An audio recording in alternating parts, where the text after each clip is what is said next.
Halo guys, assalamualaikum warahmatullahi wabarakatuh. Gimana kabarnya semua teman-teman? Semoga selalu dalam keadaan baik-baik saja. Oke, kebetulan malam ini ya, yaitu tanggal 27 Juli, yang mana di sini yaitu awal Muharram ya. Dan kebetulan malam ini dan malam kemarin itu sangat dingin sekali ya, dan angin topan pun begitu besar. Dan saya juga mendengar bahwa di Taiwan juga angin topannya ya atau taifun sangat kencang sekali. Jadi bukan cuma di Taiwan ya, di Indonesia pun anginnya itu sangat kencang dan merasa dingin sekali. Dan saya pun sampai sempat menggunakan jaket ya. Karena dari dulu saya rasa belum pernah mengalami cuaca hal seperti ini, khususnya di Indonesia ya. Begitu sangat dingin, air saja ya, mau mandi, kalau pagi mandi itu sangat dingin sekali. Sehingga kan hanya cuci muka doang ya, karena suasananya sangat dingin sekali. Oke, kali ini saya ingin berbagi pengalaman untuk teman-teman yang mungkin sekarang masih di Taiwan. Jadi saya nasihatkan untuk teman-teman yang mungkin nanti seumpama sudah pulang dari Indonesia ya, kalaupun mungkin kontraknya sudah nyampe mentok 12 tahun ataupun 14 tahun belum punya apa-apa dan mungkin masih pusing nanti aku kerja apa, terus nanti aku usaha apa. Nah, itu teman-teman jangan pusing ya. Karena kenapa? Setelah saya pulang juga, ternyata kalau kita pinter ya, pinter berbahasa Mandarin atau mungkin lihai dalam bekerja, itu akan banyak sekali perusahaan-perusahaan yang meminta jasa kita. Seperti ya pengalaman saya kemarin ya, bukan kemarin, sekarang aja sampai direkomendasikan sama teman yang dia sekarang bekerja di salah satu perusahaan ya, yang mana perusahaan itu perusahaan dari Tiongkok, namun dia bukannya di Indonesia.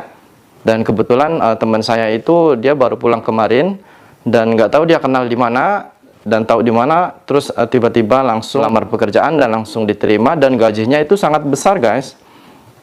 Gajinya awalnya aja yang ditawarkan sama perusahaan tersebut itu menyampe hingga 9 juta rupiah, dan itu masih belum berikut lembur. Dan yang saya tanyakan, katanya apabila ditambah lembur itu bisa nyampe 10 hingga 11 juta. Dan bukan itu saja yang dia ceritakan, selepas dia sekarang emang udah kerja di situ ya.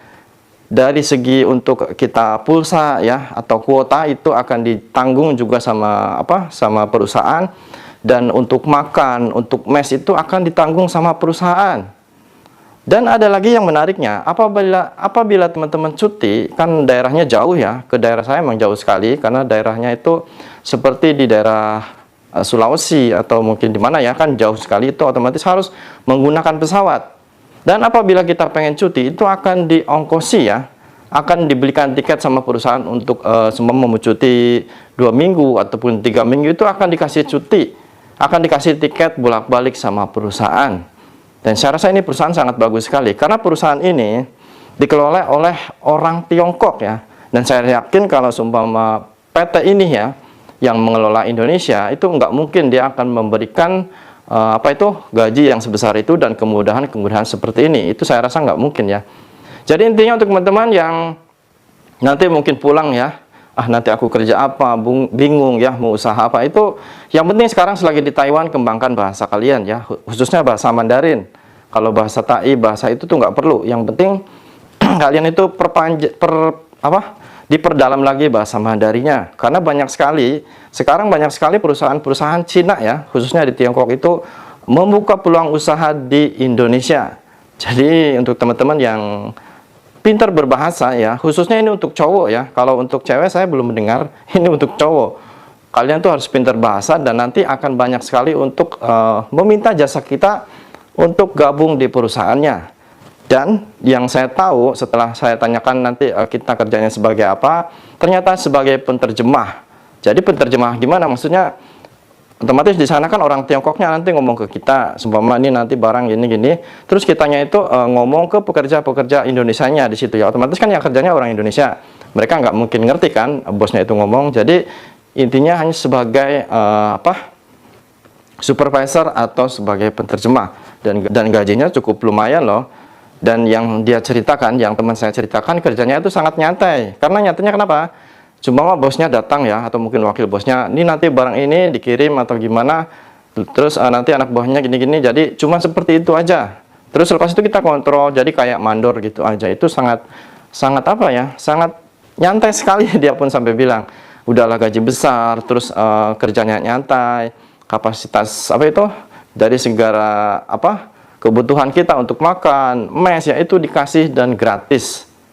Jadi untuk teman-teman yang mungkin pengen pulang sudah finish kontrak dan mungkin di rumahnya masih belum punya apa-apa juga, jangan takut ya, karena pekerjaan di Indonesia juga sekarang banyak. Nggak usah takut, jangan takut nanti aku pulang kerja apa. Itu kalian jangan takut ya, karena sekarang lowongan kerja di Indonesia juga banyak. Katanya ada yang ngomong, gajinya kecil nggak cukup, itu bullshit ya. Nyatanya ini sampai dikasih gaji 9 juta baru masuk loh. Itu belum termasuk lembur. Kalian coba berapa di Taiwan gaji? Paling antara sumpama ditukar bersihnya ya, bersih bisa nyimpan antara 7-8 juta mentok 10 juta.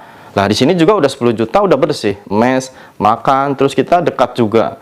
Bisa ketemu keluarga, bisa cuti, dan cuti juga sampai diongkosi sama majikan, sama bos. Coba enakan mana? Nah, jadi di sini untuk teman-teman yang sekarang di Taiwan, perdalam bahasa Mandarinnya ya. Ingat, perdalam bahasa Mandarin dan teknik kerjanya, seumpama bidangnya apa itu dikembangkan ya, agar nanti di Indonesia kebetulan kenal sama orang dalam itu sangat mudah sekali untuk kita masuk kerja ya. Apalagi untuk mungkin teman-teman yang bisa nulis juga itu justru akan ditambah gajinya ya, karena yang saya terima tawaran itu bekerja itu harus pinter bahasa Mandarin. Kalau boleh ya, bonusnya itu bisa menulis, itu lebih bagus, akan mendapatkan gaji yang sangat besar ya. Jadi untuk teman-teman yang mungkin pengen nanya-nanya lowongan kerja di Indonesia, nanti silahkan tuliskan komentar kalian ya. Saya Saputra, Suara TKI.